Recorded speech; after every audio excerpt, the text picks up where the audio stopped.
সব বয়সেরই একটা আলাদা চাহিদা আছে। যেমন আগে শ্যাম্পু করে চুল ছাড়া রাখতেই ভালো লাগতো, আর এখন চুলগুলো খোপা করে রাখতেই বেশি ভালো লাগে। আগে দুনিয়ার আগডুম বাগডুম ডিজাইনের কাপড় পরার নেশা ছিল, এখন শুধুই কোন সুতি নরম কাপড় পরলে শান্তি পাবো সেটা খুঁজে বের করি।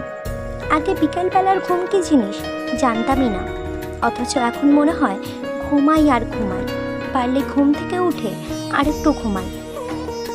আগে যখন ঝুম বৃষ্টি হতো ছোট খুঁজতাম কিভাবে বের হওয়া যায়, কোমর সমান জলে ডুবে বৃষ্টিতে ভেজার নেশায় স্কুলে যেতাম, আর বাড়িতে থাকলে ছাদে ভেজা হতো।